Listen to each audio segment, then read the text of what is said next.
So Steph, we've gone out this afternoon to locate one of the groups of giraffe that we released yesterday. And Julian got a GPS location of them. So we got some locations. They went quite far into a valley over there. Obviously, from the release site, they started running a bit. And we see that quite often. They go exploring. They don't know where they are. They don't know what's happening.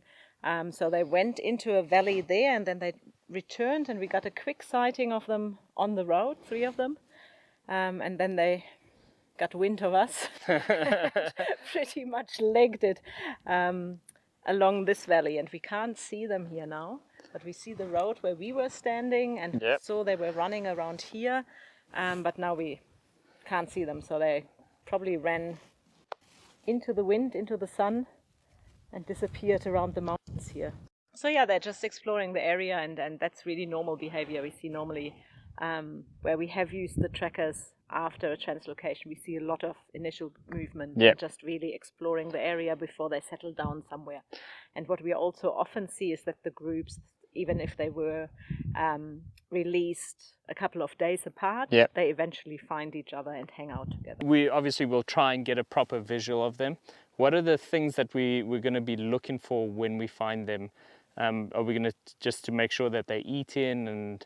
Yeah, we just want to check that they're all right, that they seem to move all right, that they're eating. But I mean, you also can't expect them to be settled in. I mean, we just took them and dumped them in a totally new environment yesterday. I mean, that's quite stressful for them, no doubt. Yeah. We just wanted to see where they are. Are they? What group sizes are they? But it will all change over time. They don't have a herd mentality, do they? No, definitely not. I mean, very little is known about giraffe, and it's just in the recent years that there have been some studies on giraffe and their social networks. We don't really know much, and most literature suggests that they have a fission-fusion, which means they come together and they split up.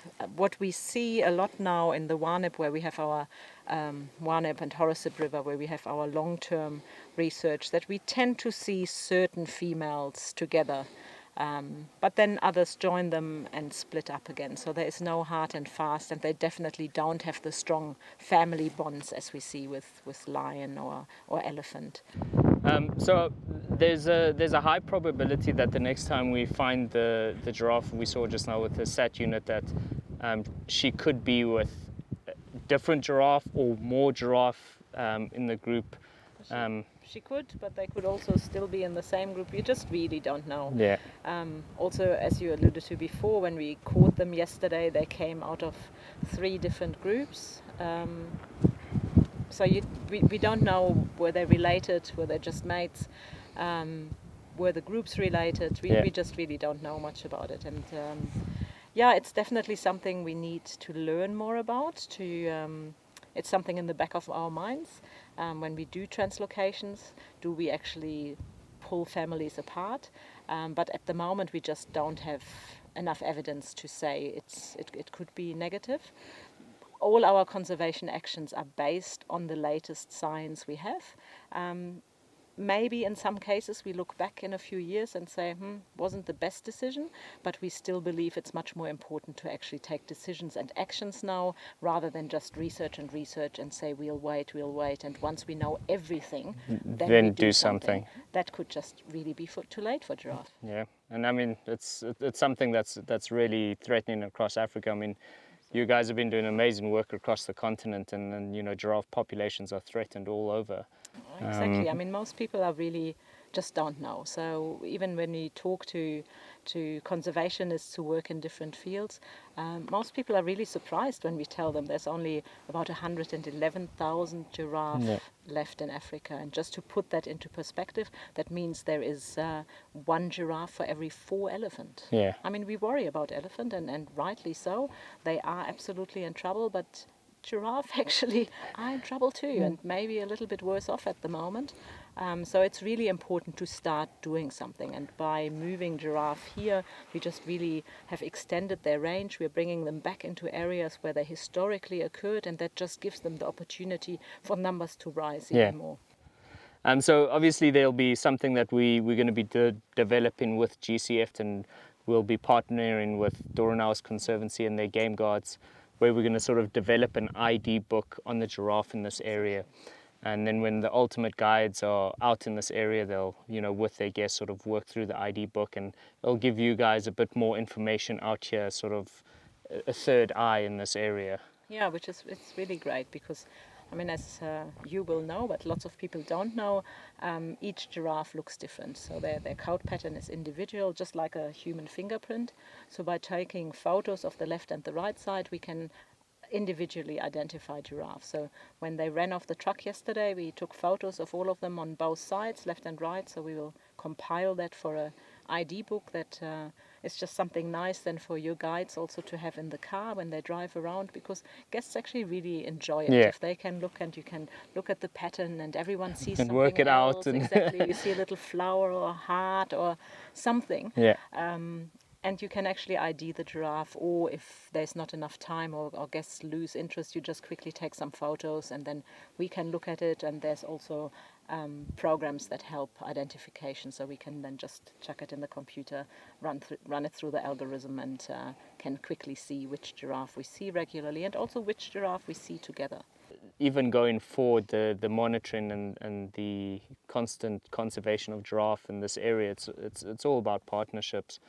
I mean, it's always good to see, groups such as yourself to be very positive and forward-thinking in conservation of a species, but also an area. Yeah, I mean, partnerships are really at the core of our organization. We don't want or can do everything ourselves, and we really have no intentions. We really love it when we can be like the trigger who starts talking to partners and get some ideas, and then we just push it and get it started. Like here, it was a discussion we had some years ago to say, wouldn't it be great to bring giraffe back here? And then now it all happened, and the Ministry of Environment, Forestry and Tourism was involved, the local communities. We had a great donor in America who paid for it all, which is also obviously really absolutely important. Amazing. So yeah, the Trail family and Ivan Carter, who brought us together. So it takes a lot of people to make something like this happen. And then we had this amazing game capture team from Dupree Wild, which is just so amazing to see them in action.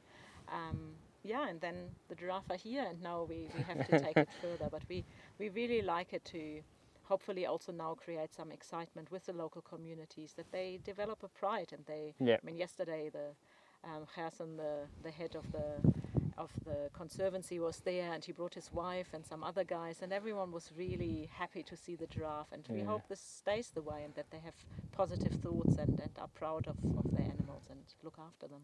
Oh, very important, because we belongs from the profit income from the conservancy, and all the things is very important for us because our benefits is coming from that. There were a lot of the giraffes in our area, but due to the continuous drought, we lost most of the giraffes in our area. So they were close to the farming areas, but now some of them is far away from the farming areas because drinking water for them was only available at the communal farms. Now, at this stage, we receive again from government, if I'm not wrong, giraffes. In total, 14 giraffes, which make us very proud again, because we nearly lost our giraffes, but with this help, we'll increase now our numbers for tourism attraction, because people in overseas want to see always these giraffes, and giraffes is very attractive to the tourists. So we are very proud of Eve to receive the giraffes from the government, and we appreciate it very, very much. Our people will also benefit from them.